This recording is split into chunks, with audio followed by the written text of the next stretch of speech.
falar um bocadinho sobre o que é que está a acontecer também nesta dimensão na parte empresarial e terminar com um conjunto de recomendações sobre o que é que eu acho que vale a pena pensarmos em fazer diferente no futuro. E a primeira questão e o primeiro aspecto é este de que a ciência teve de facto uma evolução muito positiva ao longo destes últimos anos.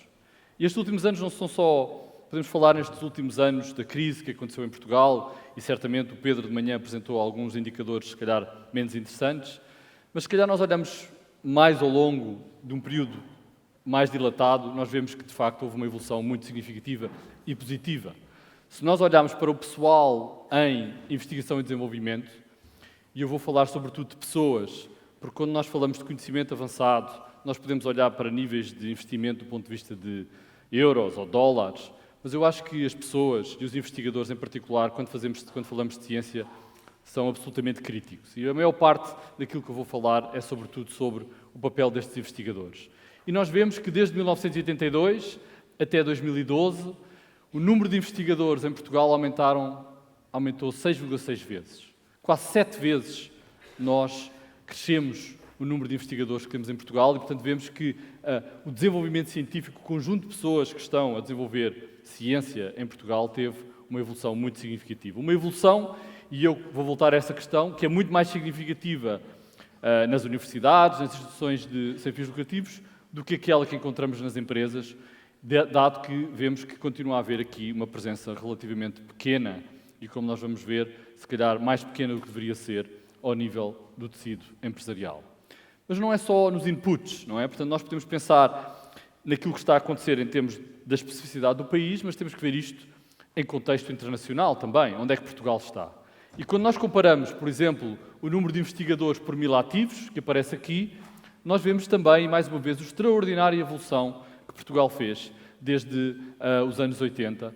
E vemos que, mais uma vez, nós, em comparação, evoluímos quase 9 vezes e desde 2011, 2012, nós estamos mesmo acima da média em termos de investigadores por 1000 ativos, ou seja, se nós pensarmos na população de pessoas que está a desenvolver investigação em Portugal e compararmos com a nossa dimensão relativa económica, nós vemos que estamos num patamar relativamente interessante no contexto internacional e certamente no contexto europeu, o que nos deveria, à partida, sugerir que nós estamos a fazer um conjunto de trabalho científico que é relevante para aquilo que acontece na economia e para o trabalho económico.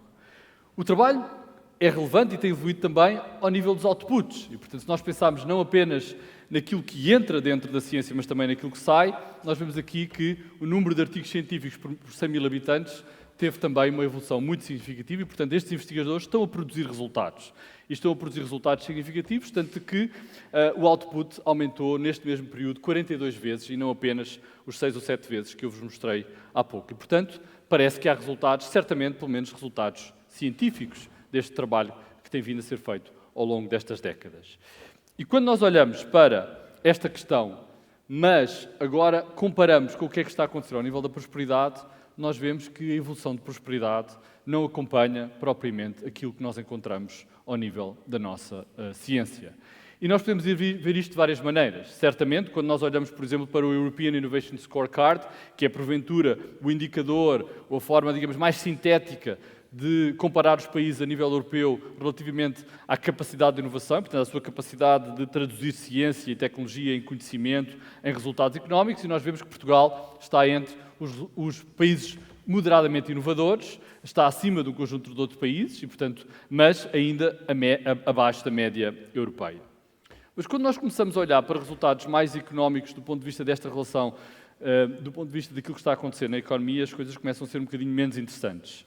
E, por exemplo, se nós olharmos para o resultado económico que nós todos sentimos, por exemplo, o nível de GDP per capita, portanto, o nosso output económico por pessoa empregada em Portugal, nós vemos que, se nós compararmos com o mesmo período de 82 a 2012, 2013, nós vimos que o nosso produto interno bruto, ou produto doméstico bruto, essencialmente evoluiu apenas 2,5% desde 73 e apenas 1,8 vezes desde 1982, o mesmo período que eu vos mostrei anteriormente. E isso, quando nós comparamos com outros países, como fizemos relativamente ao número de pessoas empregadas em ciência e tecnologia, vê-se precisamente que esse atraso do ponto de vista, digamos, da parte económica continua a estar aqui presente e aqui vemos que nós, desde 1990, que temos evoluído muito mais lentamente relativamente aqui à base, e eu coloquei aqui a base como sendo o nível de output económico da Alemanha, que é considerada, como é evidente, digamos, o modelo do ponto de vista digamos, de output económico e de capacidade também científica aqui em Portugal. E o que nós vemos é que a nossa principal dificuldade na parte da ligação entre ciência e resultados económicos está precisamente nessa parte da tradução destes resultados. Portanto, nós vemos que podemos olhar para uma série de métricas. E se nós pensarmos que Portugal está mais ou menos a 75% do output médio da União Europeia e compararmos uma série de métricas relevantes à volta, digamos, dos resultados da ciência, nós vemos que, ao nível dos inputs, nós estamos relativamente bem, lá está, o número de novos doutorados e pessoas com educação superior, estamos feito uma evolução significativa. Temos alguns indicadores interessantes também ao nível das pequenas e médias empresas a inovar, da capacidade até de capital de risco, mas vemos aqui uma série de outros indicadores onde os nossos resultados são bastante menos interessantes. Portanto, há algo aqui patente que é a nossa dificuldade em transformar este investimento em ciência em resultados económicos. E se calhar aquilo que eu vos vou falar um bocadinho é exatamente, pelo menos da minha leitura, sobre porque é que esta dificuldade existe e, porventura, algumas ideias sobre o que é que pode ser feito de diferente. E, portanto, o segundo debate é precisamente esta ideia de que o que é que poderá estar a explicar esta divergência que aqui está. E um dos aspectos que eu vos queria referir tem exatamente a ver com o que é que nós sabemos sobre os resultados económicos. Portanto, nós sabemos que um dos principais fatores que explica os resultados económicos da ciência é a sua qualidade. A ciência média, o nível médio de ciência, ajuda a compreender o que é que está no mundo, ajuda-nos a absorver, a transformar, a adotar aquilo que é feito a nível internacional, mas ajuda muito menos na capacidade de transformar o conhecimento científico das universidades em resultados económicos. E isso aparece aqui manifestado, digamos, neste artigo que eu estou aqui a sumarizar, mas muito outro resultado científico podia demonstrar exatamente a mesma coisa. E quando nós nos começamos a ver sobre qual é que é, de facto, o nível científico que as nossas universidades estão, apesar da evolução de que eu vos falei, nós vemos que há ainda um percurso importante a ser feito. Em particular, se nós agora começarmos a pensar, por exemplo, o número de publicações por milhão de habitantes em comparação, portanto, não o número total de publicações, mas o número de publicações relativa face à nossa dimensão, nós vemos que a nossa posição começa a ser bastante menos interessante do que aquela que corresponde ao número de pessoas a trabalhar em atividades de investigação. Nós vemos que estamos abaixo da média europeia e estamos quase na cauda entre este conjunto de países que aqui está. E, portanto, os nossos investigadores são menos produtivos do que a generalidade dos países europeus. E, além de serem menos produtivos, têm também menos impacto científico. Portanto, aquilo que vocês veem aqui é também um gráfico, não do ponto de vista dos resultados, mas do ponto de vista daquilo que é considerado como sendo a principal métrica de impacto científico. Portanto, há outras pessoas que estão mesmo a olhar para aquilo que nós fazemos cientificamente e nós vemos que, mais uma vez, Portugal está na cauda dos principais países da Europa que aqui aparece representado. Ou seja, nós temos um caminho muito significativo a percorrer do ponto de vista de estarmos a trabalhar em termos de investigação de ponta. Investigação que é considerada como estando a contribuir para a fronteira da ciência. Temos certamente casos, e muito bons casos, daquilo que é feito aqui em Portugal, mas na generalidade, a globalidade do sistema tem ainda um percurso importante a ser feito. E isso vê-se, por exemplo, quando nós comparamos, isto foi uma métrica que eu arranjei, que é o número de investigadores altamente citados por unidade de output económico. Ou seja, se nós agarrarmos e pensarmos quais são aqueles investigadores que estão na fronteira do conhecimento e compararmos isso com a nossa dimensão económica, nós vemos que, mais uma vez, Portugal aparece aqui na cauda relativa àquilo que são os principais países da Europa. Nós temos 5 investigadores altamente citados em Portugal inteiro, de acordo com a Thomson Reuters, que faz este tipo de análises. E nós vemos que isto está relativamente modesto face a muitos outros resultados que aqui estão nesta situação. E o lado das empresas? Então, acabei de vos dizer que as universidades estão atrasadas relativamente àquilo que é o trabalho que pode ter mais impacto na prosperidade económica, que é este trabalho na fronteira científica, que é aquilo que é reconhecido como mais significativo. Mas, quanto a mim, a principal dificuldade que nós temos é do lado empresarial. As empresas precisam de conhecimento avançado para conseguirem absorver aquilo que é a ciência que é feita ao seu redor e poderem depois transformá-la e colocar isso ao serviço da nossa prosperidade. E aquilo que eu diria é que o tecido económico e empresarial português tem um longo caminho a percorrer precisamente nesta mesma dimensão. Ora, se nós virmos e compararmos a percentagem da investigação e desenvolvimento que é feita em empresas, nós vemos que Portugal está entre, mais uma vez, os países mais atrasados da Europa do ponto de vista daquilo que é o nível de investimento que é feito pelas nossas empresas. E isso manifesta-se num conjunto de outros indicadores que são, porventura, mais relevantes e mais visíveis. É fácil de ver isto desta forma. Eu coloquei aqui o número de doutorados que trabalham no Instituto Superior Técnico, que é a minha alma mater. Cerca de 1000.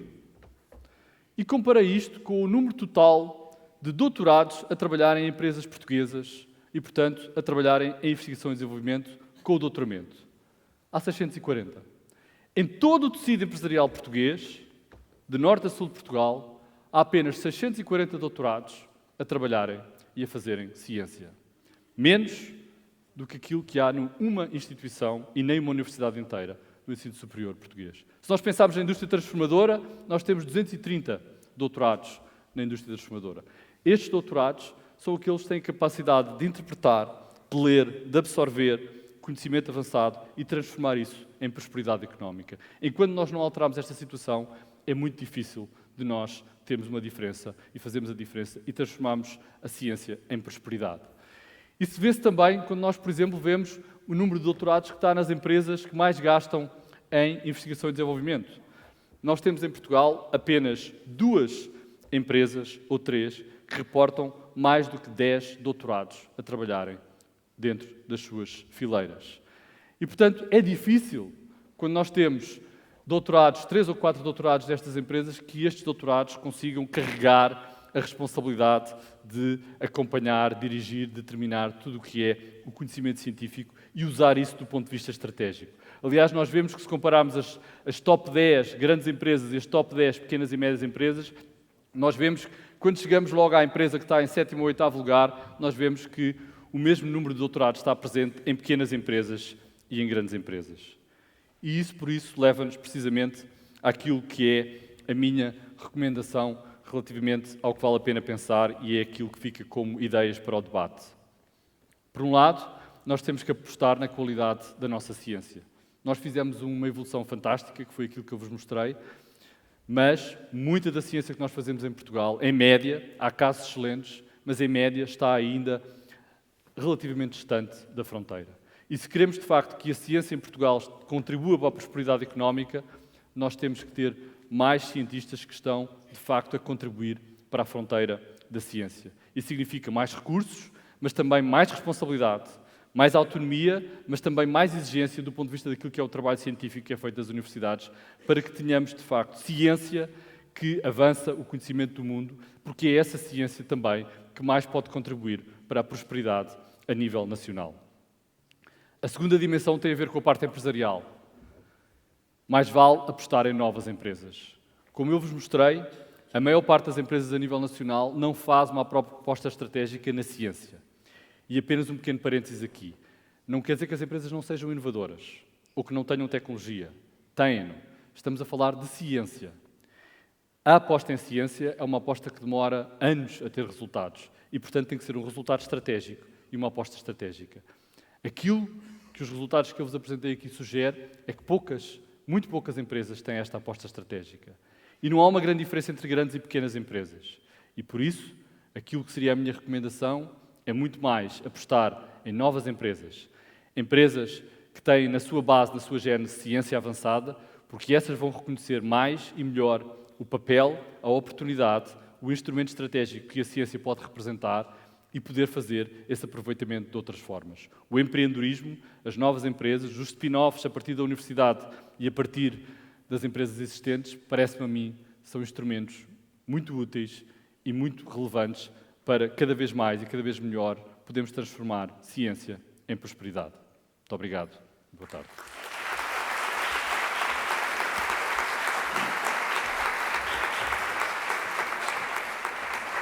Thank you, Francisco, for your clear presentation, your call for excellence and your call for new companies, and as well for keeping on schedule. So Isabel, it's your turn, please.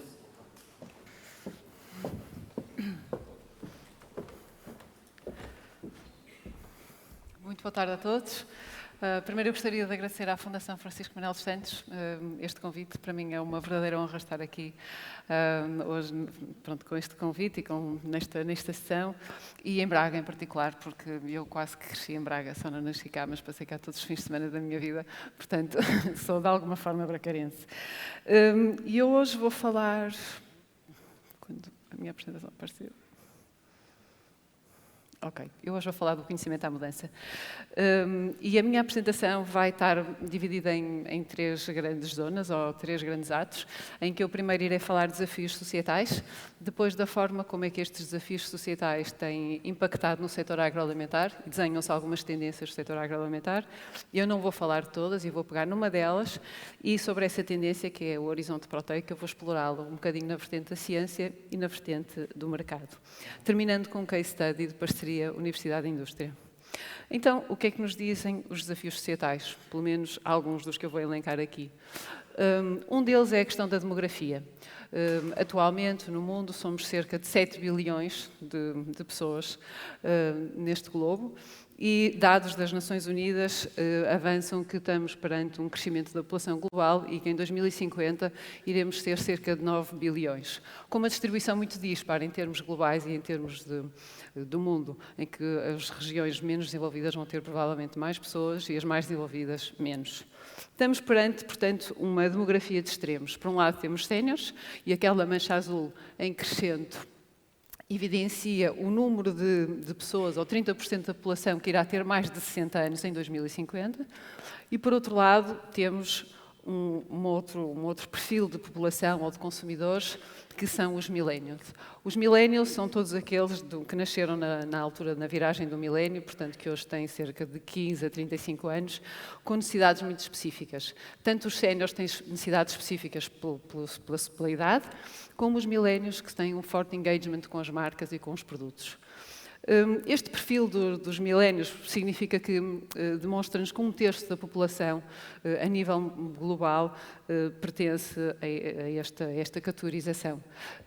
Tem especificidades muito interessantes, porque as características acabam por impactar verdadeiramente no mercado, nomeadamente é uma geração muito comprometida socialmente, procura a diferenciação, é ávida do conhecimento e é muito rápida a adquiri-lo. Portanto, se repararem, os milénios, e hoje seguramente estão aqui muitos presentes, estão constantemente online e são muito bem informados, e isto pode ser verdadeiramente viral de um momento para o outro.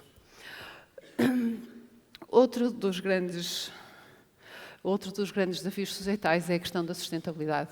Portanto, como eu referia, estamos perante uma população global em forte aumento e temos, portanto, um planeta para alimentar, com desafios muito específicos a nível de gestão da água, por exemplo, tanto a nível das cidades, como a nível de produção primária, como a nível de transformação e de transformação alimentar. Portanto, o que se passa é que temos uma produção alimentar para duplicar em 2050, sendo que temos que produzir mais com menos. Portanto, o desafio que, de facto, estamos verdadeiramente comprometidos é a questão da eficiência de processos. Estamos a falar de eficiência de recursos, seja esta a energia, seja a água ou até matérias-primas, mas a verdade é que nós temos que produzir mais com menos. E a ciência vai estar à volta disto tudo. Portanto, pegando só aqui num exemplo do desperdício alimentar, atualmente cerca de 30% a 50% da produção alimentar não percorre o seu percurso do prado à mesa, ou seja, é descartada ao longo do seu processo. Em regiões mais desenvolvidas é normal que esse desperdício aconteça mais perto das nossas casas, e em regiões menos desenvolvidas é ao longo da cadeia de aprovisionamento, portanto numa fase inicial. O que significa que temos que olhar para isto de uma forma mais cuidada, porque de facto é um problema para todos nós. Outro dos grandes vetores é a questão da saúde e bem-estar. E aqui o que se coloca, nós estamos centrados no consumidor. Ou seja, hoje temos todos uma consciência de que queremos envelhecer de uma forma saudável. Ou seja, pretendemos acrescentar vida aos anos versus acrescentar anos à vida. Ou seja, o consumidor hoje está mais consciente daquilo que ingere e do impacto que a comida que consome tem na sua saúde e na sua forma de estar, na saúde e bem-estar. Temos também perante mais necessidades, portanto temos perfis de consumidores como, por exemplo, os desportistas, os idosos, as crianças, portanto todo o cidadão em fase de crescimento, intolerâncias alimentares e até outras patologias como, por exemplo, questões cardíacas, de hipertensão e por aí fora. E temos também a questão da regulamentação, portanto temos pressões a nível de regulamentação geral, como segurança alimentar, como também de políticas de saúde pública. Portanto, hoje estamos muito pressionados para a redução de sal, gordura e açúcar, e todos nós já ouvimos falar nisso. Portanto, estes vetores, há outros, mas estes vetores em termos societais impactam no setor agroalimentar e têm um impacto direto a nível do consumidor e pressionam a indústria para reagir e para trabalhar nestes termos. E estas são 10 das tendências do setor agroalimentar que eu tenho vindo a trabalhar na Portugal Foods nestas tendências. Nós fazemos todos os anos uma sessão para a indústria, onde de alguma forma evidenciamos as grandes trends que vão acontecer no ano seguinte, mas eu hoje só vou falar da questão do horizonte proteico. Desculpem. Portanto, pegando no elemento da proteína, todos sabem que é uma proteína. A proteína está presente quase todos os nossos alimentos. Vamos olhar para a ciência. Portanto, o que é que nos diz a ciência relativamente à investigação sobre as proteínas e aplicadas ao setor agroalimentar? Neste gráfico, aquilo que é evidenciado é um Via Science Direct, portanto, são uma busca só sobre proteínas e nutrição. É uma busca a nível global, em que se procura perceber o número de artigos científicos e de patentes que foram lançados no mercado global científico entre 2005 e 2014. E o que se verifica é que realmente ao longo dos anos tem havido um crescente de produção científica sobre este tema. Inclusivamente as patentes têm vindo verdadeiramente a aumentar e se compararmos 2005 com 2014 verificamos que houve uma quadriplicação. Ou seja, em 2005 nós identificamos cerca de 1000 patentes nestes termos e em 2014 cerca de 4000. Portanto, verifica-se uma crescente atividade científica associada a estes termos. E podemos ir mais além, podemos olhar para as patentes de uma forma mais fina sobre a origem das proteínas e as fontes proteicas. E se verificarmos, a maioria das patentes incide sobre proteínas de origem vegetal. Portanto, aqui estamos a apelar à questão da sustentabilidade e outras fontes proteicas que podem ser incorporadas nos alimentos que consumimos. Temos o exemplo 3 do soro do leite, e o soro é um subproduto da produção dos laticínios e que é também um problema ambiental para a indústria. E cada vez mais há patentes com o objetivo de trabalhar o soro de leite e reincorporá-lo e estudarem-se alternativas para o soro de leite.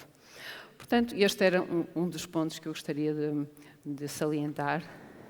Então, e agora o que é que nos diz o mercado? Fazendo a mesma abordagem em termos de mercado, e estes dados foram recolhidos a partir do Observatório da Portugal Foods, em que temos um levantamento de produtos, de novos produtos que foram lançados a nível de mercado global com a alegação do high protein. E aquilo que verificamos é que entre 2005 e 2014, realmente o mercado tem lançado muitos produtos, ou a indústria tem lançado muitos produtos no mercado com este posicionamento e com a alegação do enriquecimento proteico. Portanto, e essa análise é multifacetada, ou seja, há múltiplas oportunidades focadas na proteína que se ligam a outras alegações, como, por exemplo, temos oportunidades a nível da ligação da proteína com as fibras, que promovem a saciedade e, como tal, são muito promissoras ao nível da gestão de peso. Outro exemplo é a oportunidade também a nível da redução à obesidade, pela questão do sem açúcar, ou até a oportunidade dentro da obesidade para a ligação das proteínas com alimentos que são com enriquecimentos sem gordura, portanto, formulações sem gordura. Portanto, aquilo que eu queria referir é que estamos perante uma febre de proteínas. Há uma área, esta é uma área muito ativa e que acaba por ter inúmeras oportunidades. E é boa porquê? Porque, no fundo, estes alimentos com enriquecimentos proteicos são transversais a um vasto perfil de consumidores, tanto atletas e desportistas que têm objetivos de enriquecimento muscular, como os idosos. É normal que, ao longo da vida, vamos perdendo massa muscular e isto e um produto com enriquecimento proteico permite minimizar, ou pelo menos atenuar este processo.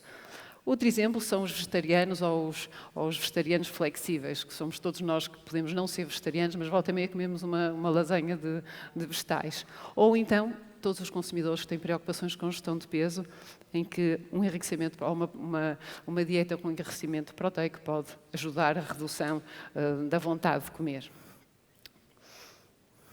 Neste gráfico, aquilo que eu mostro é, no fundo, a distribuição deste enriquecimento proteico por todas as categorias de produto. E o que verificamos é que realmente ele ocorre em todo lado e, portanto, está muito bem adequado a um vasto perfil de consumidores. Portanto, podemos também, da mesma forma, olhar para a proveniência da proteína. E cada vez vemos mais que a proveniência da proteína acaba por atuar como uma proposta de valor, como temos o primeiro exemplo da proteína com um produto com enriquecimento proteico de ervilha, ou até do soro de leite, ou até da clorela ou da spirulina. A clorela é uma alga que seguramente já terão visto aquela instalação lá fora, e aquele verde, eu já confirmei, é de facto de clorela. Mas com propriedades nutricionais muito interessantes e com fontes de proveniência também mais sustentáveis, que são alternativas à proteína de carne ou animal. E seguramente já terão ouvido falar disto. Portanto, que outras origens proteicas é que estão a surgir no mercado? Este é um exemplo que acaba por ser um bocadinho abalador. Nem toda a gente terá a capacidade de comer grilos ou comer um produto com uma proteína de outras proveniências que não aquelas que são mais consensuais. Mas temos aqui dois exemplos, dois produtos. Um foi lançado na Bélgica e outro na Holanda, em que tem um enriquecimento proteico de uma origem um bocadinho diferente, que são os tenébrios, que são aquelas minhocas que vêm do lado esquerdo, e do lado direito com uma barra de cereais com enriquecimento de proteína de grilo. Há benefícios associados a isto, há desafios seguramente associados a esta questão, há eficiências de processo e há seguramente questões de regulamentação, muita ciência associada a isto, para termos a certeza que estamos perante questões de segurança alimentar e também emocional, porque nós temos que estar preparados, nem todos os consumidores estão receptivos a consumir um inseto. E agora terminava com um projeto, penso que este é o último ponto, eu comecei com Connecting the Dots, e este era o último ponto para ligar toda esta minha apresentação. Isto é um projeto de investigação, que foi o que nós chamamos o valor integrador, que tinha por objetivo fazer uma valorização integrada de subprodutos que resultavam da indústria agroalimentar, ou seja, com objetivos de aplicação humana e animal. Isto é um consórcio bastante vasto, um consórcio que envolveu empresas fornecedoras de matéria-prima, e são aquelas que estão ali definidas, aqui, empresas transformadoras, empresas fornecedoras de tecnologias e empresas utilizadoras finais. Este é um consórcio empresarial, mas também... É um consórcio que envolveu também universidades, portanto a Universidade do Minho, a Católica, a Universidade do Porto, nomeadamente a Faculdade de Medicina e o ICBAS, onde de alguma forma foram olhados para subprodutos que resultam da indústria agroalimentar, nomeadamente... Agora não funciona. Estes que estão aqui referidos, portanto, osso, pelo, penas, espinhas, levedura de cerveja, soro, peles e fragmentos de pescado. Todos estes subprodutos foram analisados, estabilizados, foram feitas ou fermentações ou extrações, mas de uma forma integrada. Foram trabalhadas matrizes que foram testadas em humanos e em animais, com objetivos muito interessantes, nomeadamente com aplicações testadas in vivo e com objetivos de... Portanto, o elemento comum em todo este processo foi o tema proteína, portanto, foram trabalhados e produzidos hidrolisados proteicos, com propriedades bioativas, com vantagens em termos nutricionais e humanas, nomeadamente vantagens anti-hipertensivas e antioxidantes, em que, só a título de exemplo, foram produzidas, foi uma bebida funcional, um patê de pescado, um caldo de peixe, uma mortadela e um pão enriquecido, todo com vantagens nutricionais e com vantagens, no fundo, alimentos funcionais que fecham este ciclo. Portanto, assentes nos 3 grandes desafios societais, que de alguma forma se aliam às tendências do setor agroalimentar, no fundo, onde a ciência se cruza com o mercado com objetivos sustentáveis e de gerar novos produtos para serem lançados no mercado. Portanto, eu termino, este é o meu último slide, em que temos desafios para a ciência, a nível de produto e a nível de processo. Há que ter preocupações de integração no processo, de eficiência dos próprios processos, a componente da valorização nutricional e de valorização do mercado desta, nunca descurando questões de qualidade e de segurança alimentar. E muito obrigada, era isso que eu tinha para vos trazer hoje.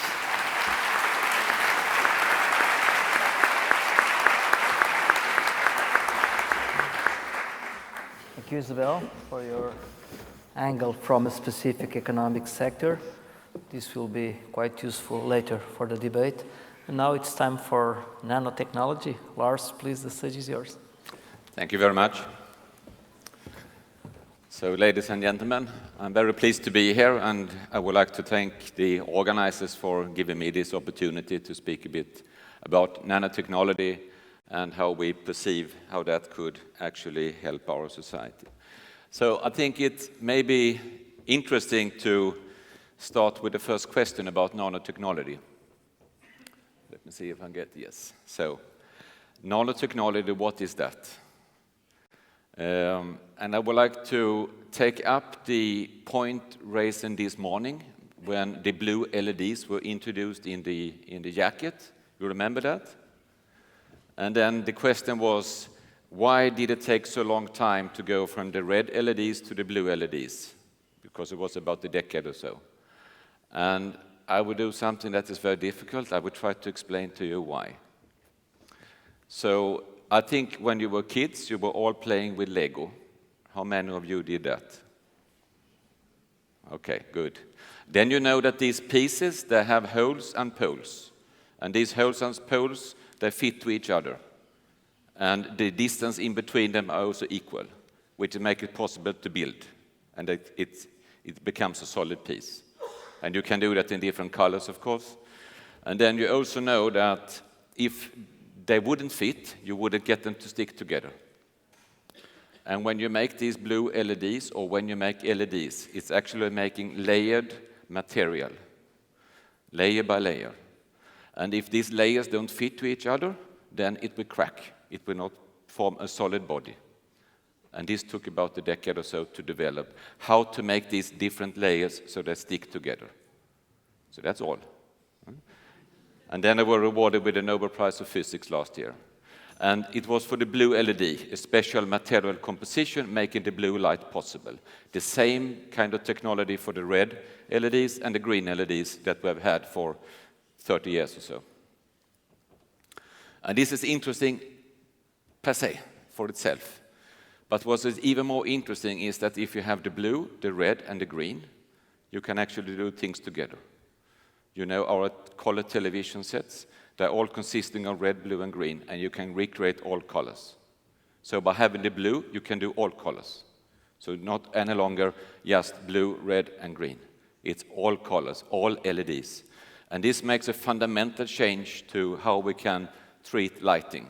So our standard light bulbs, they have a sort of light that once upon a time was invented by Edison about 100 years ago. And now we're coming to a new phase of time where we can actually change these light and we can start to talk about quality of light. And I will try to guide you through some of aspects of that. But before that, I mean, now I introduced that nanotechnology is going into LEDs. And what is an LED? Well, it's a piece of a semiconductor, if you like, which you have also in the computers. So without nanotechnology, we wouldn't have our computers, we wouldn't have our mobile phones, we wouldn't have our iPads or whatever, right? And then we wouldn't have had these things. We wouldn't have had the Facebook, we wouldn't have had the Google, the social media, we wouldn't have had the society of today. So the electronics has been the driving force behind making things with materials at smaller and smaller scale. And this has been the driving force for nanotechnology, because nanotechnology is the science or the technology of matter at the nanometer scale. And when you go to the nanometer scale, functions appears at that small scale that you will not see at the larger scale. For instance, my gold ring, yellow ring will become blue at the small scale. So different kind of optical properties, different kind of electrical properties will change. So nanotechnology is about how to use these kind of properties and put them together in a clever way so you actually get a better function of materials. So you can make better products or maybe turn products into better services. So I put the ring on this Spotify. And you can think during my talk about this with Spotify. What is that? Well, I guess you all know what Spotify is, right? You consume music on the spot, right? It's a Swedish invention, by the way, or discovery, or business perspective or so. And it's really big business now, right? So you don't need your gramophone or your CD player or your USB stick, so you just consume when you like, as you please, what you would like to use. So if we go back now to lighting. So lighting has been the driving force behind the modern society. Because with light we can recreate, and we could work longer hours, we could build things, we get the artificial lighting, and then we could do things of more of the hours, right? So this has been really driving force. But so far it has only been on and off, or more or less. And now we're coming in this new era where we can actually do the lighting with all kind of wavelengths, all kind of sorts of lights. So what is happening now is that the future lighting, it will become a bit more smart, right? And if we think about how we treat lights, and we think about how we treat plants, for instance, we all know that if we have a plant indoor, it could be beneficial to have an artificial lighting, a certain kind of light, for this plant to grow better. And this is used by the industry today. And we didn't really think so much about maybe it also affects us. We're also biological creatures, right? And now we're having this new kind of lighting where we can start to recreate the natural light, which was the light we had been during the evolution, billions of years. So our bodies are adapted to the natural light, not to the artificial light that we have had for the past 100 years or so. So something is going to change, right? And this is a fact. If you give strong light at daytime, Alzheimer patients sleep better in night. This is also a fact that if you get red light, you get more alert. You get more energetic. Right? We also know quite well about the circadian rhythm. Maybe many of us don't think about the circadian rhythm, but I think we all know about jet lag. When we travel west to east or east to west, we get a jet lag.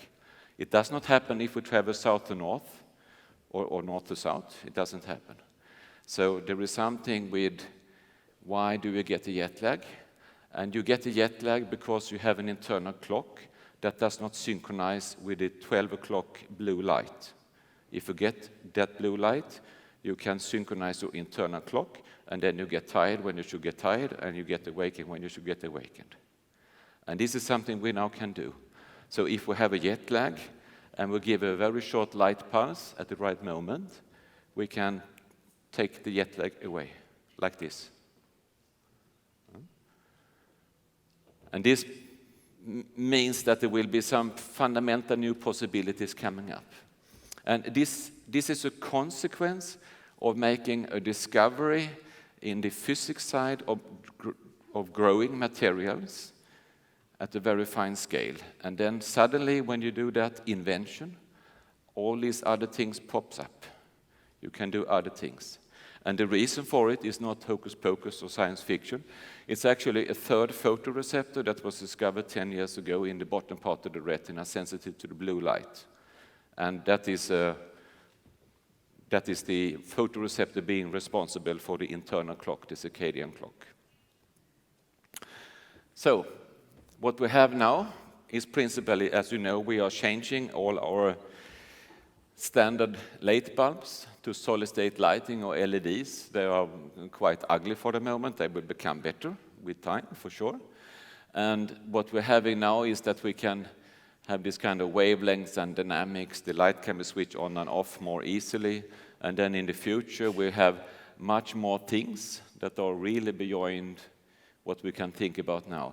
If we think about these lights, and then you think, okay, if we put these lights in the street lights in a city, then we could switch these lights on and off, just as we can do with an LED or what we can do with a computer. And then if we have an emergency, for instance, the emergency car can be guided by street lamps flashing, showing the way to go. If there is a fire in an apartment, the light around that apartment can flash so the fireman can see where it is. So we can use the lighting as a part of a system of a city, as a part of the system of a sustainable city, in order to improve functions. We can use the lighting in order to take away if people are making some damages to somewhere, you can increase the light, or you can use the light in different ways. And with the right lighting, you can get people to make less errors. You can reduce the number of spontaneous errors with the right lighting with a factor of 2. It's not 10%, it's really a factor of 2. And you can double the number of spontaneous discussions in an elderly care center, just with the right lighting. So setting the right light is very important. And the knowledge how to set the light is very important. It's not about the LED in itself, it's not about the light source, it's about how to use it.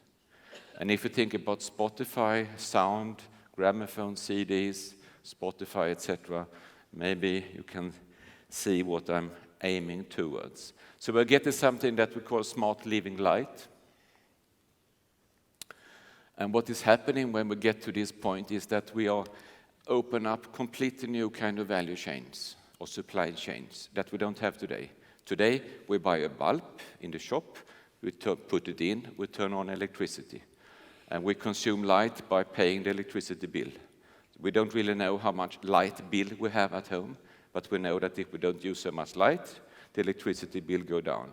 In the future, it will become much more evident. And this opens the fields for new players. So this is something where nanotechnology as a material science was an enabler in order to do LEDs. And these LEDs can later be done or used in different kind of perspectives, which will be beneficial for society.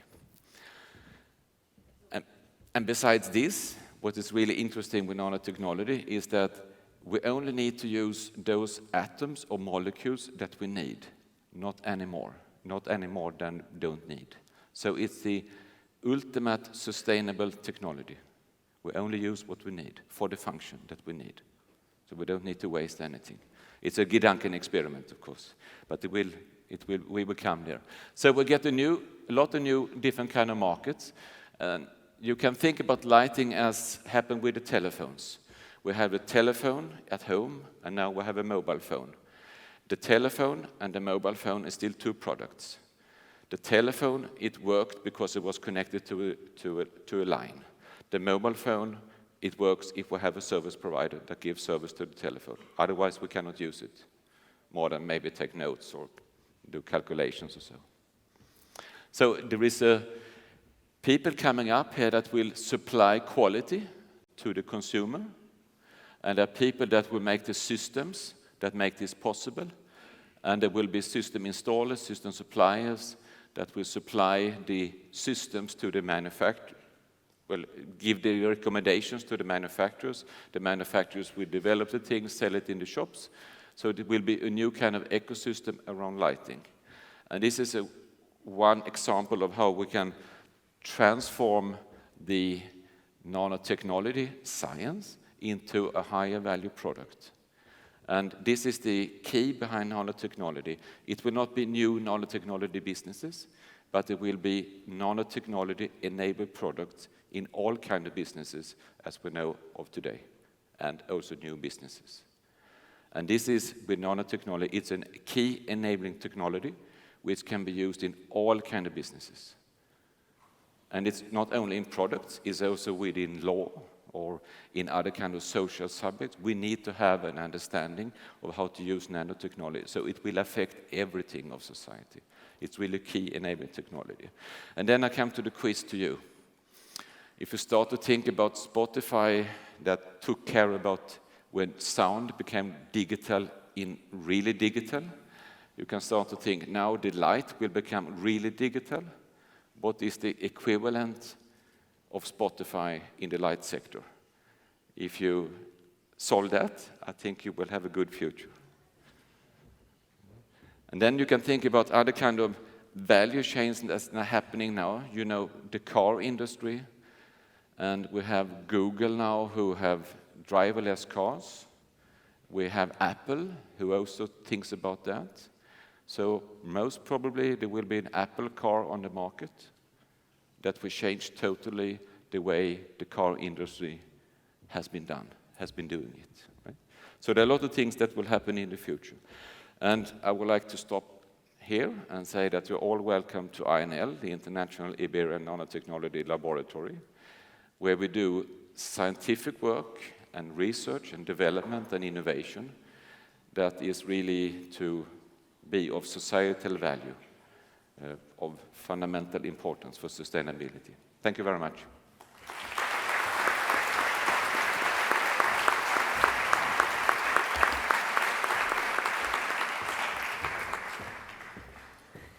Thank you, Lars. This panel is really a unique opportunity. I mean, we have Francisco that talks and knows about models. We have a practitioner from a specific economic cluster, and now Lars that brings his nano solutions to our macro problems, and this is quite challenging. So we have everything for a good debate. Let's work a little bit. I would like to start with Francisco. I believe that we have a lot of researchers here, academic people, also people from industry. And I heard Francisco saying that there is a problem of quality in our research, if I understood right. And he said that to explain why this correlation between, science and prosperity is not that good, far from being perfect in Portugal. And my question is this, I mean, shall we add a sort of a quality control on our research activity in Portugal, in universities or research labs, meaning that probably we have to erase, let's say, the average people? This is a question, because I heard in the morning that more science is better science. So we always wonder, I mean, shall we remove the ones that are supposed to be underperformers and just to focus on the good ones and to bring all the money to them?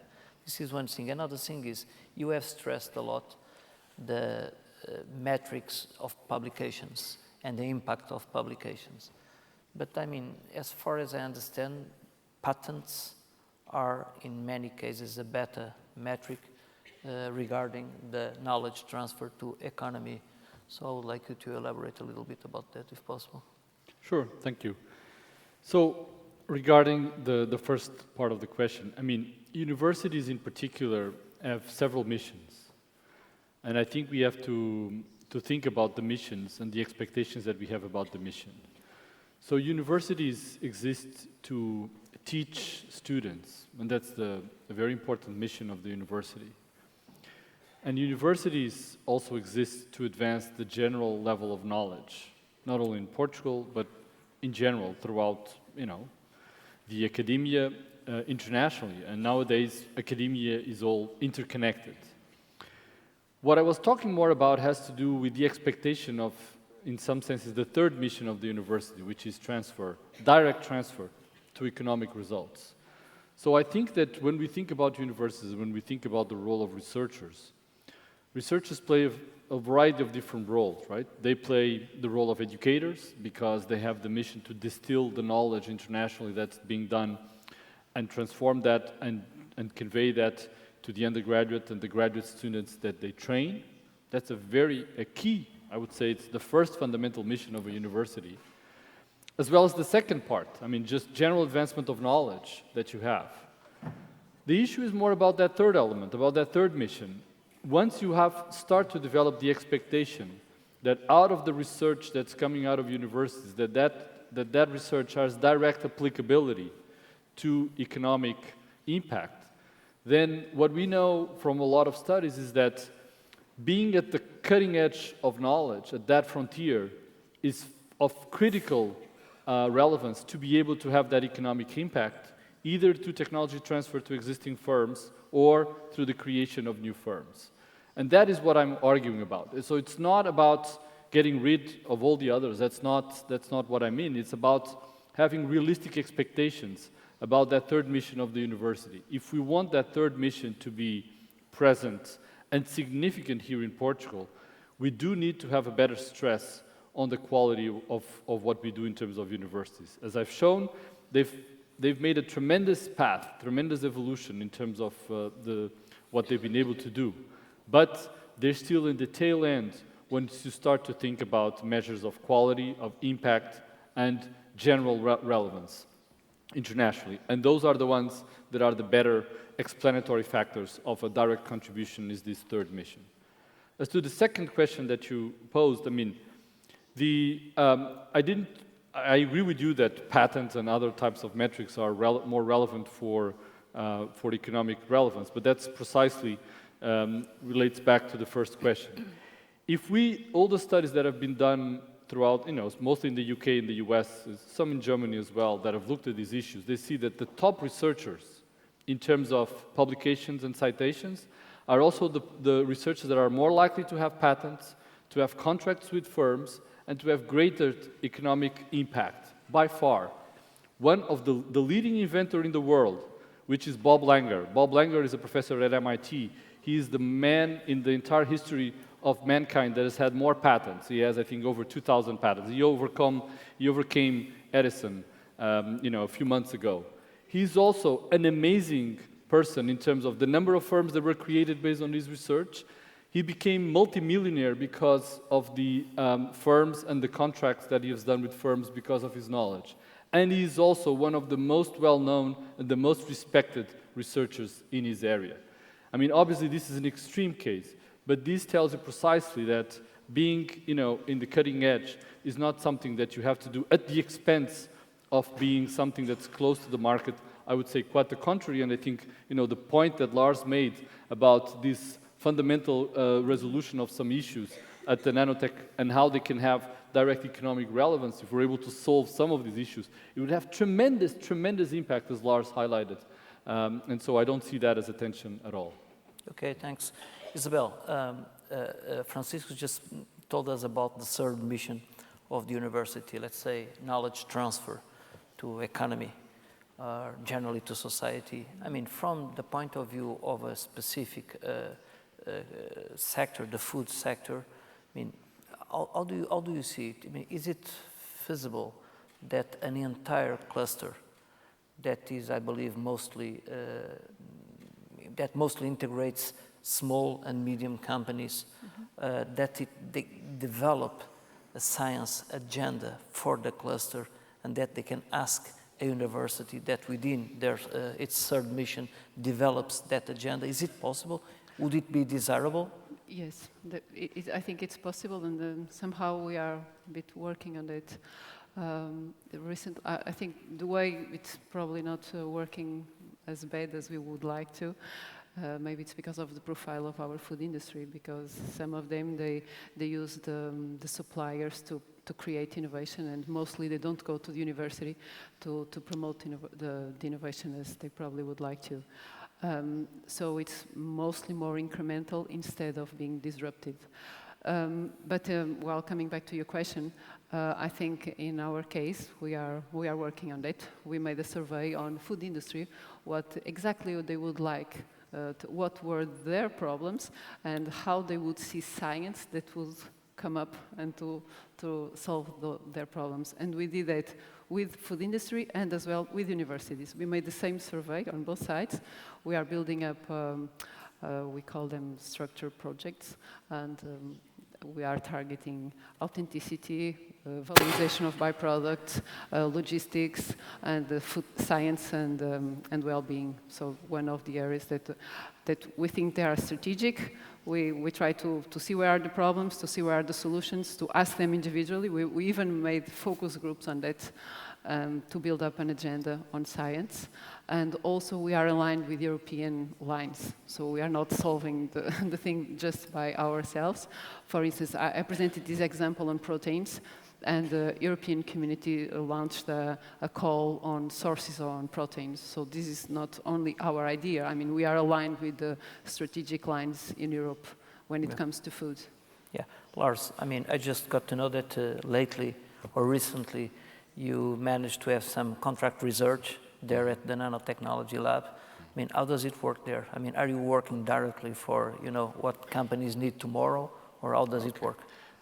I will answer that question, but before that, I will make a comment on the previous question about the three missions of a university: education, research, and then the third mission, right?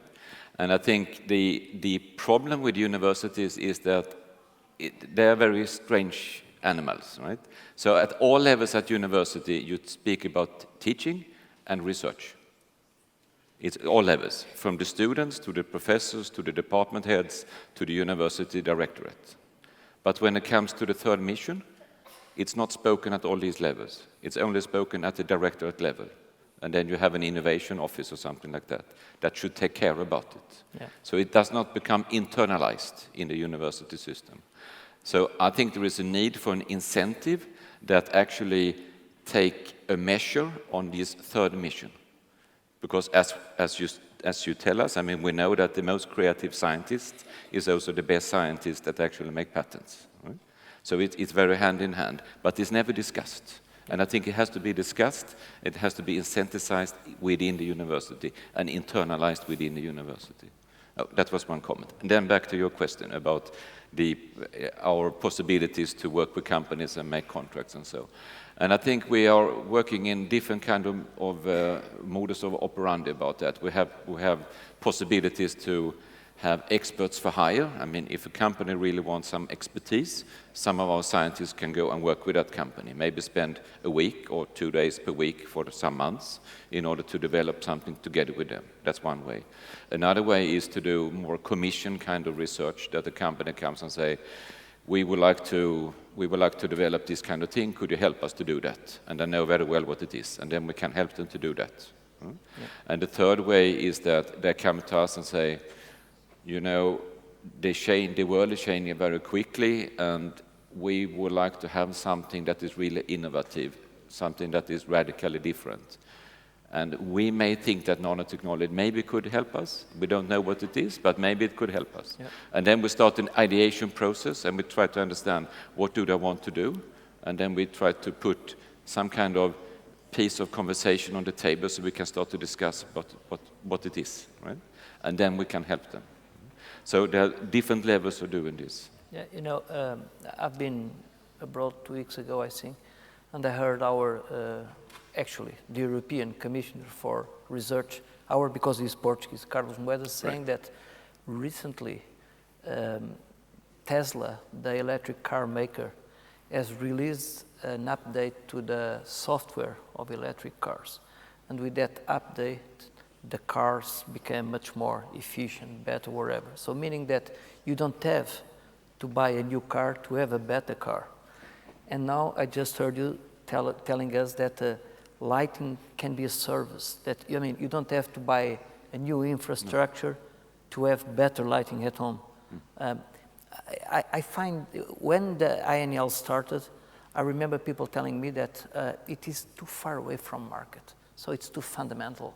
But now I listen to you telling this. I mean, is it possible that a lab, a research center like INL can help to open an entire new market? I'm pretty convinced on that. I'm pretty sure on that. So what we do a lot of things that are very near future, right? But we also do things that are more long term. And I think it's the long term things that on the way we also develop a supply chain. So we ask different companies or different other research entities to work with us along the way where we have a long goal. And during that way, we develop the supply chain. And this is a possibility to develop a whole value chain industry sector, right? Yeah, I understand.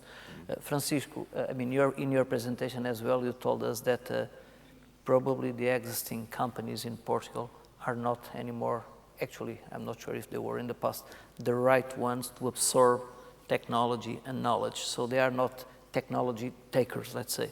And I mean, are you defending a new generation of companies to perform this, let's say, this miracle of converting science to prosperity in Portugal? In part, I guess so. The issue, I think they are technology takers. What they're not is technology doers. They're not at the cutting edge of science. they cannot understand it, they cannot process it, that they cannot absorb it in their products, because that's not their business model, that's not the way they operate, that's not the way they've been operating all throughout their history, and that's not going to change now. So let me give you two examples of why I think this is critical and why I think the entrepreneurial route is the only one. So let's take Pedro Bizarro. Pedro Bizarro did his PhD in the University of Illinois in big data and business analytics. And he came back to Portugal and he became a professor at the University of Coimbra. He had a very, very sophisticated set of algorithms to process data. And he talked to a variety of firms that were maybe interested in taking their knowledge. None of them were Portuguese firms. They were all international firms working in big data, because there's really no firm in Portugal that could even understand what he was talking about. So he could have sold it internationally, maybe his knowledge. Instead, he created what is now probably one of the most promising Portuguese startups, which is Feedzai. Feedzai now already does all the fraud detection here in Portugal for SIBS. And by the way, SIBS could not even understand their technology as well. They used to be technology takers. They were ready to buy a technology, but they did not have the internal knowledge to really understand the technology that Pedro had developed and make it part of what SIBS are. But Feedzai was created, and Feedzai had a lot of success here in Portugal, has now gotten a few contracts with both a big processor in the US as well as a big processor in India, and it's growing like crazy. That's one key example of how you can take cutting-edge knowledge developed by Portuguese that were resident here in Portugal and commercialize it, and why you cannot do it through existing firms. Let me give you a second example. Last week, I was at the award of the IBM Scientific Award here in Portugal. Yep. This was awarded to Ricardo Cabral, a researcher in Técnico that did the dual PhD program with Carnegie Mellon. Why is it interesting? Ricardo developed, as part of his PhD, very low-level algorithms to identify automatically shapes, like the way we think about how do we identify a cat when even it's just an image of a cat. It's a very complicated process to create actually an algorithm to do it, and he did it. It also turns out that during his PhD, he did a summer internship in Google that immediately took advantage of his patent, of his work, and now the patent that Ricardo co-owns is also the patent that Google uses to do the internal mapping that Google Maps has now developed, where you can see inside a museum or inside something. Now, that knowledge that Ricardo has, which is cutting edge, here in Portugal had no application. Maybe Google can apply it, maybe some other firm internationally. But what they're now thinking is creating a startup based on that knowledge that is cutting-edge knowledge, certainly very relevant because Google has already applied it, and there is no company in Portugal that can do direct use of that because they're not doing a strategic bet on using this knowledge strategically. So what can you do about it? Create a startup and really leverage that in the marketplace.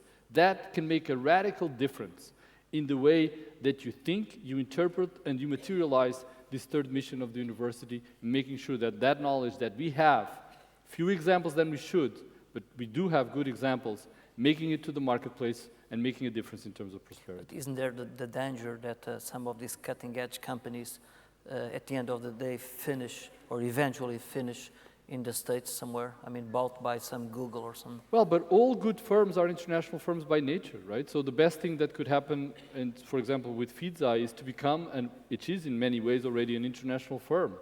The more international firms we create, the more we show that this is possible, and the better firms they are, and the more they can bring back also to the country as well. So I wouldn't think that this would be a problem. On the contrary, none of these high-tech, cutting-edge firms can survive based on just Portugal. So they need to be internationally. Just like if you'd be a firm in Spain or a firm in Brussels, they would also have to be international firms at the same level. And that, I think, is the only way to do it. And I'm very happy that they are like these. I could tell you many other examples that are international firms based on knowledge developed at universities. Yeah, sure. Lars? Then we come back to Isabel. Yeah. Yeah. Just you can complement. Okay, yeah. So I fully agree with you. I think what is missing in Portugal is the marketplace. The standard old-fashioned marketplace where the supplier or the need taker are meeting each other. And you have to develop that. And I think one way of develop that is through startup companies.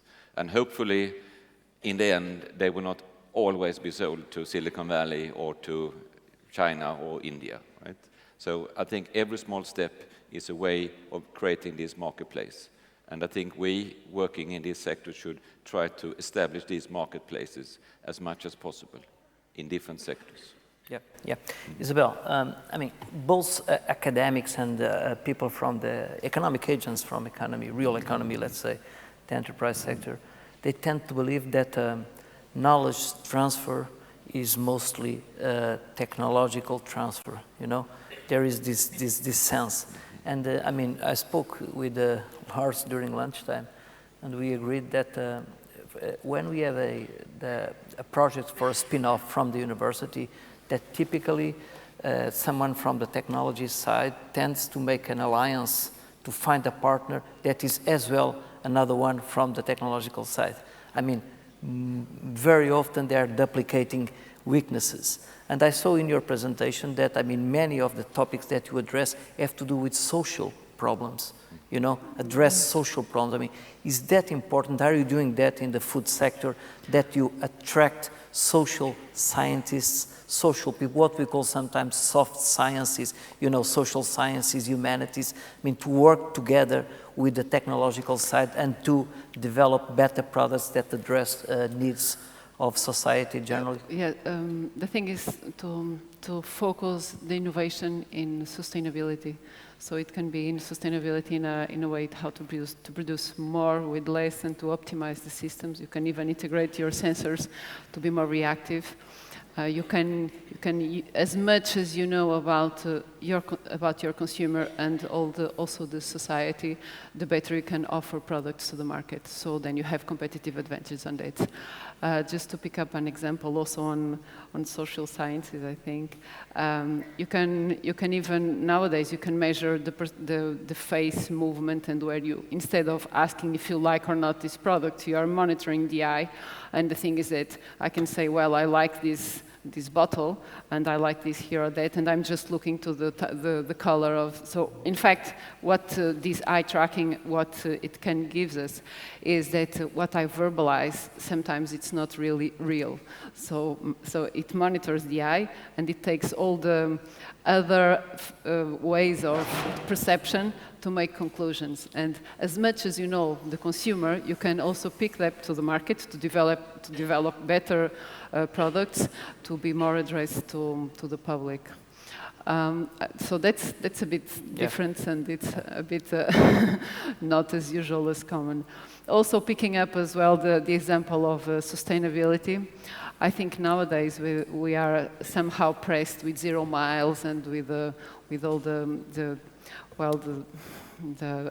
supply chain. They should be as shorter as possible, as reactive as possible. And there are some examples that we could eventually implement using science and using the knowledge transfer, like to have a platform when if you have potatoes and there's no way to distribute them, you could have a platform where, well, I have these, and you can buy there, and you can have a platform for interaction, virtual.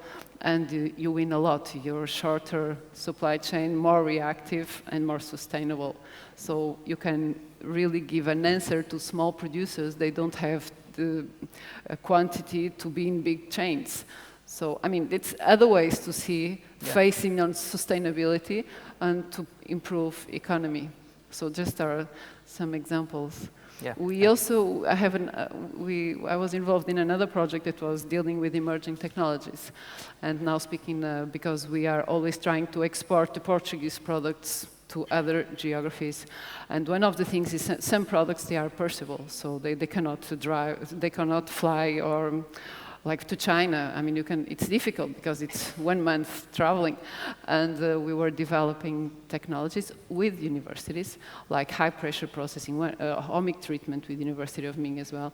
And we aggregate technology, we aggregate production from all the sides of production, soups, ready meals, and all of that, to make like temperature programs, and to end up with an increased shelf life. So with that, we could, using an emerging technology, we forgot the normal technologies as we usually do. So different technologies were applied, not temperature, but pressure or electrical fields. And we could have a shelf life. So the products, they have a longer shelf life, they can fly better, we can reach other markets. Okay, so 2 short questions for 2 short answers. Lars, is there among Portuguese companies really nanotechnology takers? I think so. We are already working with several Portuguese companies. They are Portuguese-based, but they're of course international. Okay. Francisco, the sharing economy seems to be the movement of the moment. Is it possible that in Portugal something like Uber or Airbnb can show up? Yes, I think that that's one interesting thing about those types of platforms and technologies, that they rely more on speed and scalability rather than other types of characteristics in terms of advanced knowledge. And in fact, we have already one firm that's within the sharing economy that's doing very well, which is Uniplaces. Uniplaces, it's a platform for university students to rent their apartments, and they've just recently got a multi-million round of funding by international venture capitalists to grow internationally. They started here in Portugal. They were very successful here. They moved to Spain, then to the UK, and they're growing very, very fast. And I think that this is a firm that's going to be probably bought out by an international firm by a very nice sum of money, and that's a good example of creating value from knowledge on the sharing economy. So I think that there is certainly an area, if we would be able to get our act together in regulations, which is one important dimension for the sharing economy, just like we did for Airbnb, for example. The alojamento local regulation really allowed the establishment of Airbnb and made our case a very good case of establishment and development for Airbnb. And I think we can do that in other areas and really be as much as a contributor to that economy as any other place. And we even had already good examples of contribution in that area. Yeah, thanks. É agora chegado o momento de passarmos para a audiência. Temos ainda algum tempo para perguntas. E sintam-se à vontade para colocar a pergunta em português ou em inglês. Se alguém... Ali estão 4. Agradecia que se identificassem e que fossem diretos à pergunta. Posso? Obrigado. Muito boa tarde a todos. O meu nome é Eric Silva e eu tenho perguntas para colocar a todos. Espero ser breve. Antes de mais, peço desculpa a intermitência, mas estávamos aqui a falar todos em inglês e acho que toda a gente queria que se falasse português. Não sei se é só por causa do seu professor, mas pronto, não interessa. Essa é a sua pergunta para si. Para mim. Sr. José. Sr. Francisco, eu estou a montar uma empresa, startup, pequena, nova, por isso está à procura de empresas com futuro e a usar tecnologia de ponta. Esteja à vontade, estou à espera de qualquer tipo de ajuda. Para a senhora Isabel, eu aconselhava, se está a fazer investigação em termos de proteínas e alimentos, nunca pensei que estivessem a fazer desenvolvimentos através de ver o que é que interessa mais nas prateleiras dos clientes. Acho que isso já é mais que visível, que basta olhar para a prateleira ao nível dos olhos. Agora, pôr um sensor, acho que não é por aí. Acho que havia de investigar no cânhamo industrial, pois é um alimento é um dos alimentos mais nutritivos que há à face da Terra. And for the professor, I want to ask if you know about plasma energy. Can you repeat? If you know what talk about plasma energy. Yeah. From nanotechnology. Yes. Plasma Okay. energy. And why we need, or why you're working, like I see yesterday in the TV, a big machine to capture CO2 to create GANs. When I could, and everybody can do it with a simple Tupperware and a plate of copper and zinc. Estava cheio. Muito bem, muito obrigado. E já agora, pergunto a todos, se alguém já veio falar na Fundação Cash. Obrigado a todos. Aconselho vivamente a toda a gente ir ver www.cashfoundation.org. Obrigado a todos. Érico, posso-lhe só, não se importa de devolver o microfone, posso-lhe só pedir para repetir a pergunta para a Isabel? Eu não Obrigado. ouvi. porque ela não A percebeu bem, Isabel, não se eu ouve bem aqui. aconselhava, falou em muitas coisas que estão a fazer em investigação e estudos, em investigar no cânhamo industrial, pois é um alimento mais nutritivo que Investigar eu o quê? conheço. Investigar o quê? Peço Cânhamo desculpa. industrial. Ai, cânhamo. Ok. É isso? É isso, senhor. Passa. Ok, muito obrigado. Bem, então eu, uma vez que foram Ok, 4 não sei. perguntas, portanto fazemos a primeira ronda assim, muito obrigado. Eu respondo já imediatamente em relação a falarmos em inglês ou falarmos português. A maioria das pessoas serão seguramente portugueses e nós gostamos das maiorias, mas adoramos as minorias. E neste caso, por uma questão de gentileza, como temos uma pessoa que não fala português, fizemos tudo em inglês e eu acho que isso não foi uma dificuldade maior para todos. E passo já, talvez aqui ao Francisco, está aqui ao meu lado. Eu estou certamente interessado em conhecer novas tecnologias e em procurar apoiá-las e tenho feito isso nas startups que me abordam e não só diretamente, mas através de pessoas e de fundos e de pessoas com conhecimento que podem ajudar. Mas há uma das coisas que nós fazemos normalmente quando falamos aos nossos alunos e às pessoas que procuramos desenvolver estas áreas, que é a noção do pitch, que é a capacidade da pessoa, em 30 segundos, traduzir e transmitir a ideia para qualquer apoio. E eu, sinceramente, não ouvi nenhum pitch da sua parte, portanto, terei alguma dificuldade em saber qual é a viabilidade da sua ideia, sem sequer a ter conseguido perceber na sua intervenção. Mas pronto, poderemos certamente falar noutro Qualquer contexto. ajuda. Isabel? Do meu lado, sobre a investigação de proteínas, não sou eu que a faço, é o mundo que a faz. Aquilo que eu apresentei foram outputs científicos a nível de patentes com fator de impacto e uma resposta do mercado a isso. Sobre a investigação sobre o cânhamo, no Alentejo existe uma produção sobre marijuana que até é policiada, porque não vai alguém interessar-se em ir lá experimentar o impacto da temperatura naquele vegetal. Portanto, Lars, thank you, obrigado. Right.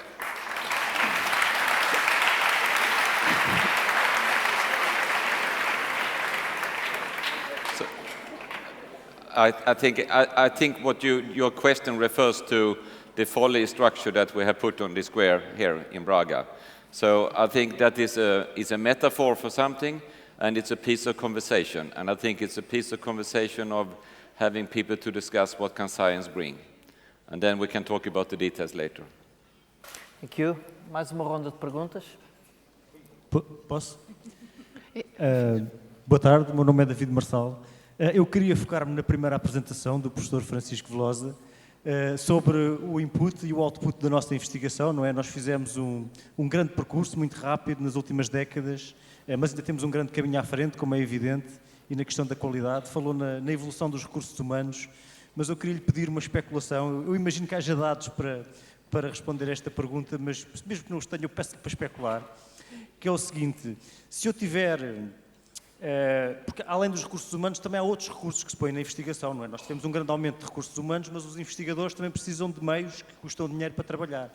Portanto, a especulação que eu lhe pedi era o seguinte: se eu tivesse $1 milhão ou de euros e quisesse transformar esse $1 milhão em citações de artigos científicos e patentes, podia ser uma bela mistura de citações de artigos científicos e de patentes, portanto, impacto da investigação, se nesse caso Portugal era um país competitivo ou não, ou seja, se as nossas citações são muito caras, face aos recursos financeiros que nós propomos no sistema, onde se paga tudo, recursos humanos, etc., ou se pelo contrário são uma espécie de impacto low cost. Obrigado. Ok, obrigado.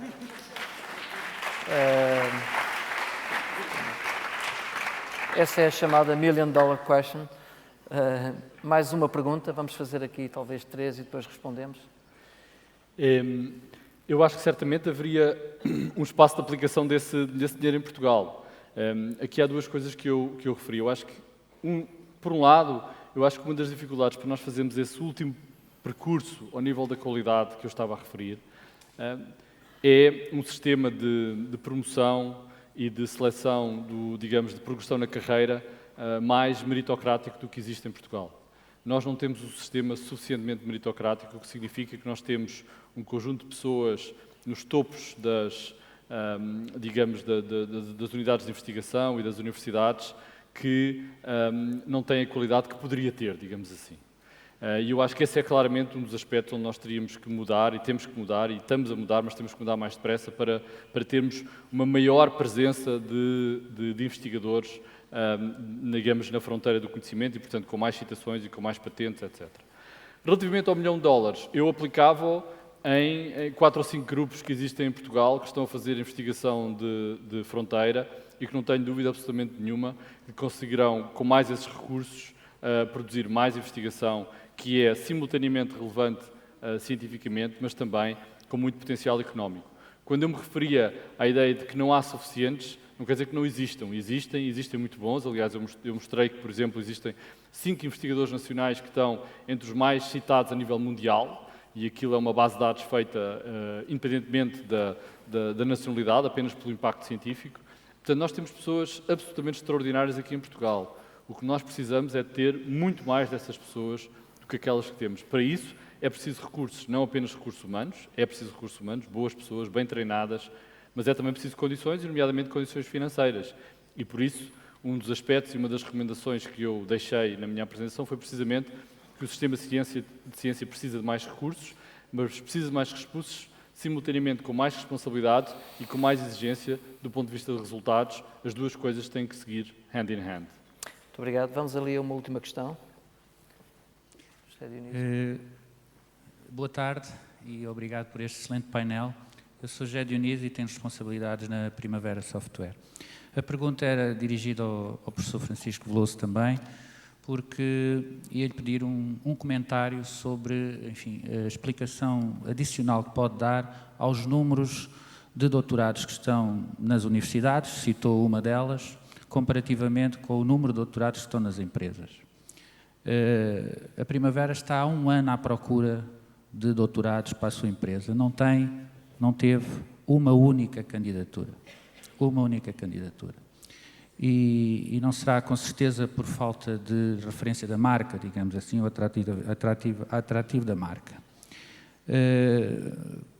Há pouco tempo, comentando este assunto com um aluno de primeiro ano de doutoramento nas áreas de tecnologias de informação de uma universidade, dizia-me ele, isso é perfeitamente natural, porque no primeiro dia de aulas do doutoramento o que se discute são desde logo se já todos têm as bolsas para seguir com as investigações. Bom, por outro lado, nós ouvimos claramente dizer, e o sistema a queixar-se, que há falta de verbas para a investigação nas universidades. Bom, haverá mesmo? Deveriam aqueles, ou parte daqueles investigadores que estão naquela universidade, seguramente a fazer um bom trabalho, não deveriam eles estar nas empresas? Se o professor José Mendes quiser acrescentar também alguma coisa relativamente a esta questão, seria também interessante. Obrigado. Ok, então eu dou já um pequeno... E depois passo a palavra ao Francisco e depois se os dois outros nossos convidados quiserem também acrescentar alguma coisa. Eu, há pouco falávamos no almoço, penso com o Pedro Magalhães, e eu dizia que há um problema aqui, são duas faces da moeda, não é? É que, de facto, as universidades, melhor, as empresas, uma esmagadora maioria das empresas, para não dizer quase todas, de facto não parecem ter o ambiente certo para empregar doutorados para fazerem o trabalho de investigadores, desenvolvedores, não é? Porque há quem esteja lá doutorado a fazer outras coisas. Mas, por outro lado, criou-se isto que eu vou dizer, porventura é, enfim, politicamente não assim muito correto, mas, enfim, é nestas alturas em que devemos manifestar o nosso pensamento, é que também, por variedíssimas razões, e isto não é uma crítica às pessoas, mas criou-se também quase como que um modo de vida, quase como uma indústria das bolsas e das bolsas de pós-doutoramento, etc. E as pessoas hoje, porventura, porque a situação é aquela que nós conhecemos, no país genericamente, sentem-se mais confortáveis debaixo de uma bolsa dentro da universidade, acham que têm uma vida melhor e, portanto, é mais a sua esfera de conforto. E muitas vezes não é que não hajam doutorados, quer dizer, a Universidade do Minho tem 1.200 doutorados e forma não sei quantos, 300 por ano ou coisa que o valha. Portanto, não faltam doutorados. Mas, portanto, não querem dar esse salto e passar para as empresas. Porventura, como eu dizia, que se calhar nós próprios, enquanto orientadores, enquanto, enfim, se calhar também educamos os nossos doutorandos para seguirem um determinado tipo de caminho, que não é o caminho das empresas, não é? E, enfim, eu penso que o Francisco mostrou há pouco que qualquer coisa como 2% dos doutorados portugueses é que estão nas empresas, quer dizer, são um valor baixíssimo, não é? Francisco. Eu penso que, tal como estavas a dizer, acho, digamos, que há responsabilidades dos dois lados nesta questão. Por um lado, é muito mais fácil alguém que está no ambiente universitário, que conhece e que tem um bom ambiente de investigação, com muitos doutorados à volta, todo um ambiente de suporte, que quando tem a oportunidade de ficar nesse ambiente, que escolhe esse ambiente. Eu penso que isso é natural e é natural para todos nós. Nós tendemos a escolher um ambiente que conhecemos, com o qual nos sentimos confortável e que pode providenciar, digamos, um ambiente de trabalho para nós. Durante muitos anos, precisamente pelo crescimento do sistema que eu apresentei, esse caminho no contexto universitário era muito fácil. Era o sistema que estava a funcionar, estava a recrutar, estava a admitir pessoas, estava a oferecer bolsas, e, portanto, é o caminho natural e o caminho mais expectável. E, nesse sentido, cria um certo enviesamento, até a partir da história, que é um pouco aquilo que tu estavas a referir agora mesmo. No entanto, eu vou também responder à dificuldade que tem em recrutar um doutorado com uma dificuldade que eu próprio tive na minha escola. Eu demorei vários anos a conseguir recrutar no mercado internacional um professor de marketing, doutorado numa boa escola, a fazer investigação de ponta, para vir trabalhar connosco. E porquê? Porque sempre que eles vinham, eles diziam: e tal, o vosso grupo de marketing é muito pequenino, só tem uma outra pessoa a fazer investigação. Eu, na realidade, gostava de ir para um ambiente onde tivesse 3 ou 4, 5 ou 6 pessoas a trabalharem, com quem eu posso discutir ideias, que sinalize que, de facto, há um compromisso sério da escola, naquele caso, ou da empresa, com a atividade de investigação, com o avanço de conhecimento, etc. Contratar o primeiro doutorado ou o segundo doutorado é muito mais difícil do que contratar o terceiro, o quarto, ou o quinto, ou o 10º. E aquilo que nós vemos, em grande medida, é que a maior parte das empresas em Portugal não faz esse nível de compromisso com a ciência. Não é o compromisso com a tecnologia nem com a inovação. É o compromisso com a ciência. Ter um conjunto de pessoas que estão a desenvolver conhecimento e tecnologia, a pensar não nos resultados do próximo mês, não nos resultados do próximo ano, mas nos resultados dos próximos 3 anos ou dos próximos 5 anos. E é muito, muito importante para alguém que investiu 5 anos da sua carreira a criar e a desenvolver um conjunto de ferramentas para contribuir para o avanço do conhecimento de uma determinada área, que quando escolhe o seu primeiro emprego, que faça uma escolha em função de um local onde sente que pode, de facto, continuar e aplicar esse seu investimento e esse seu trabalho. E se ele sente, ou ela, que esse ambiente não existe dentro de uma determinada empresa ou dentro de uma determinada universidade, porque a dificuldade não é a mesma, como eu procurei ilustrar com o nosso caso, é muito difícil trazer essa pessoa. E por isso, esses são os dois lados da moeda. Por um lado, um enviesamento do lado da universidade e, por outro lado, uma falta de aposta do lado das empresas, e isso torna a ligação muito mais difícil. Obrigado. Lars, we're running out of time, so I would ask you a short... Okay, just a very short question. So I've not been enough long time in Portugal, so I really know how the Portuguese system works. I can only comment that from the Swedish system, the program of having industrial PhD students has very largely contributed to an increased technology transfer between companies and university research organizations. Yeah. I strongly believe in programs, European programs like DOC programs that with involvement of the industry, and that makes that the students they immediately target on specific problems, and they are already inside the industry, and all in all, at the end, they are quite well positioned to be there to be indoctrinated by the industry. Ok, muito obrigado. Ultrapassamos já um par de minutos o nosso tempo. Eu penso que tivemos um debate interessante.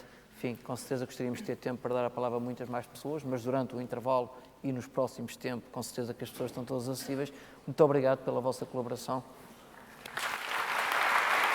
Sim.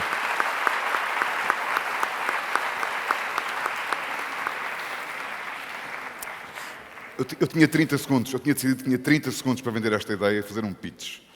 Mas acabei de receber um tweet do Carlos Vaz Marques, que é o maestro do único governo em funções neste momento em Portugal, que é o Governo Sombra. Está ali o tweet.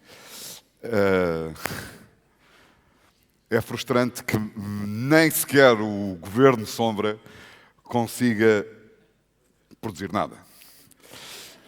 Exceto uma coisa, que é E com isto chamo a vossa atenção para a edição especial do Governo Sombra, que vamos ter aqui a partir das 19, vai ser em direto, portanto peço a vossa compreensão para com os horários. E caso não tenham visto, a contracapa não é apenas a contracapa do programa, tem um pequeno dispositivo altamente sofisticado, para o qual pedimos a vossa colaboração para compor a audiência especial do Governo Sombra, onde eu acho que se vão discutir coisas muito sérias, com um enorme sorriso, como sempre acontece. Vamos fazer uma pequena pausa para o café e até já. Obrigado.